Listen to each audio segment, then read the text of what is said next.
Why you feel like a stranger in your own life at 25. You wake up one morning and nothing feels real anymore. The apartment, the job, the routines you've built, they all feel like someone else's life. You're 25, maybe 26, and suddenly you're standing in the middle of your own existence, wondering who chose all of this.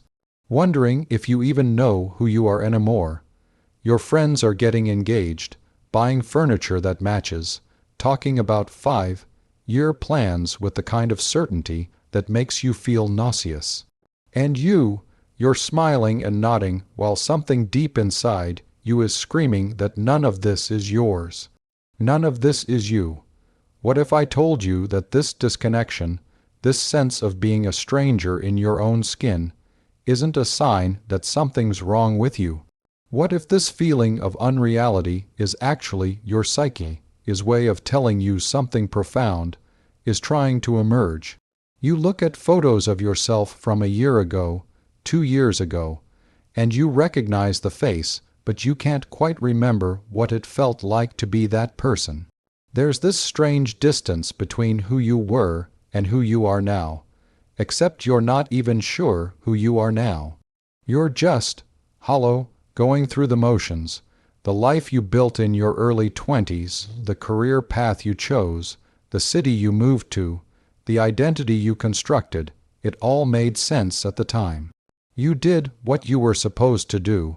You checked the boxes. You became the person everyone expected you to become.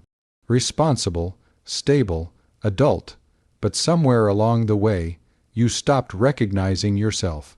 You sit in meetings and hear yourself speak and think, who is that? Who is this person using these words, caring about these things?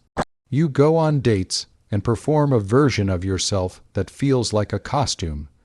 You spend time with family and realize you're playing a role you memorized so long ago you forgot it was a performance. The worst part isn't the disconnection itself, it's the fear that comes with it. The fear that you've wasted years becoming someone you don't even like. The fear that if you pull at this thread, if you really examine what's happening, everything will unravel. Your relationships, your career, your entire life might collapse, and then what? Then who would you even be? So you try to push it down. You tell yourself you're just stressed, just tired, just going through a phase. You work harder, stay busier, fill every moment with noise so you don't have to sit with this uncomfortable truth. You feel like a stranger in your own life because, in many ways, you are. Carl Jung called this the collision between the ego and the self, and it typically happens right around your mid-20s for a very specific reason. You see, for the first 2 decades of your life, you were building what Jung called the persona, the mask you wear to function in society. This isn't fake or bad, it's necessary. You learned what was acceptable, what was rewarded, what kept you safe and loved and approved of. You constructed an identity based on external validation, parental expectations, cultural values, peer pressure. And that worked. For a while, it worked beautifully. But around 25, something shifts. Your psyche begins the process Jung called individuation, the journey toward becoming your authentic self, capital S.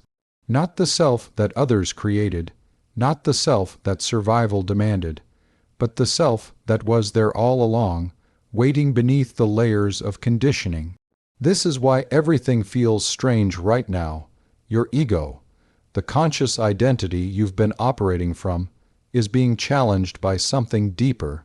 The unconscious parts of you, the parts you ignored or suppressed or never knew existed, are rising to the surface. They're demanding to be seen, to be integrated, to be lived. You're not having a breakdown, you're having an awakening. Think about it this way.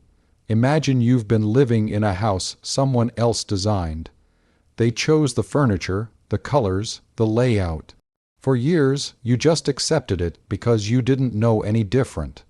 But now, you're starting to notice. This chair isn't comfortable. This color makes you feel anxious. These walls are too close together. You didn't choose any of this, and suddenly that matters. Your psyche is doing the same thing with your entire life. The career you chose at 22, based on what seemed practical or prestigious, does it align with what actually brings you alive? The friend group you fell into in college, do these people know the real you, or just the version you thought you needed to be? The relationship patterns you keep repeating, are they yours? Or did you inherit them from wounds you've never examined? Jung believed that the first half of life is about building an ego strong enough to function in the world. But the second half is about dismantling the parts of that ego that aren't truly you. And 25 sits right at the threshold. You're caught between these two movements, one foot in the constructed self, one foot in the emerging, authentic self. No wonder you feel like a stranger. You're meeting yourself, possibly for the first time. Here's what's really happening beneath this feeling of disconnection. Your shadow is emerging. The shadow, in Jungian psychology, is everything you had to disown to become acceptable.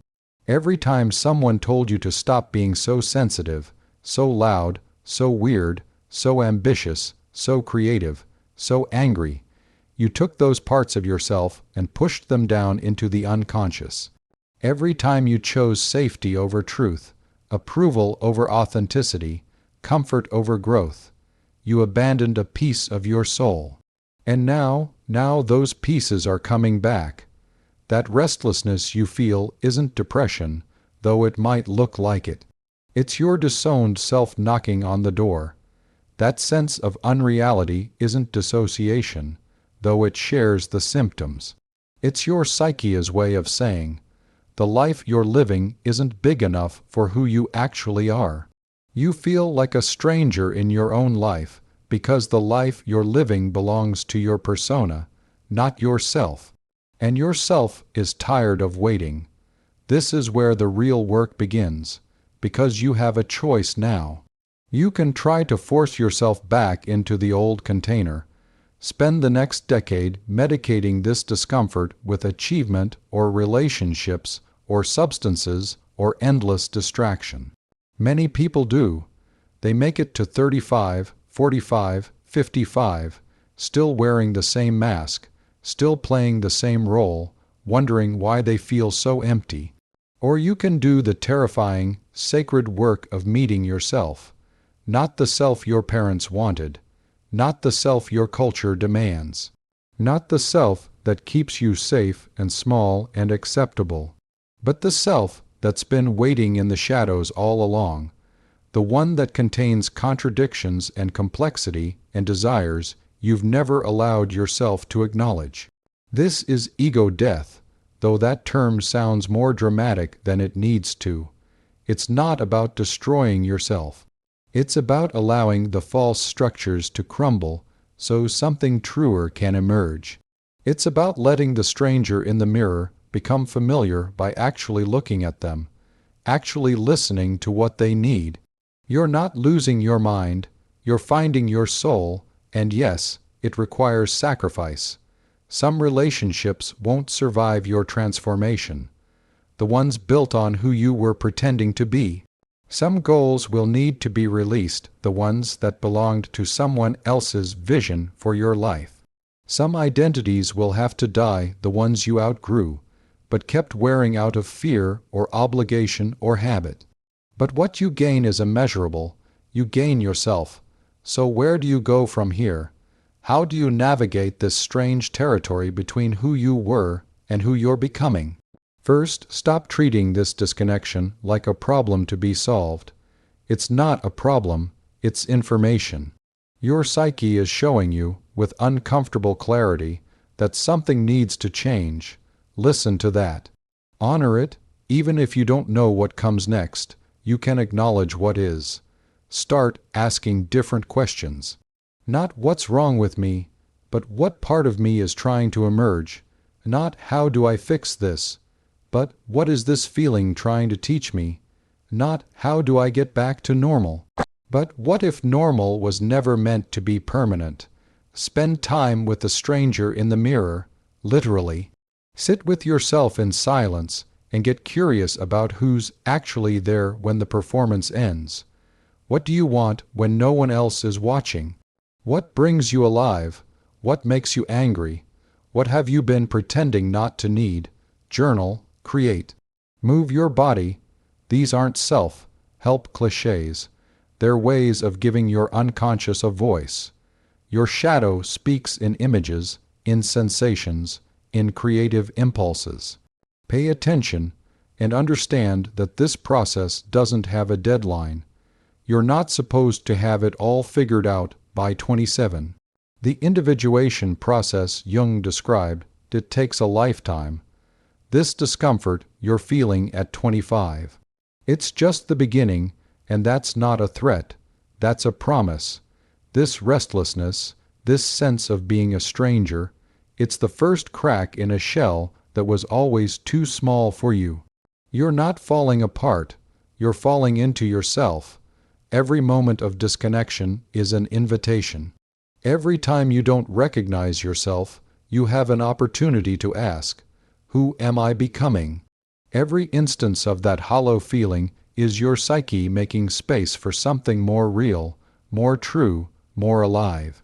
The person you were at 22 couldn't have imagined the person you're becoming, and the person you are now can't yet see who you'll be at 30, at 40, at 50. But each version contains the next, like rings in a tree. You're not erasing who you were. You're adding depth, complexity, truth.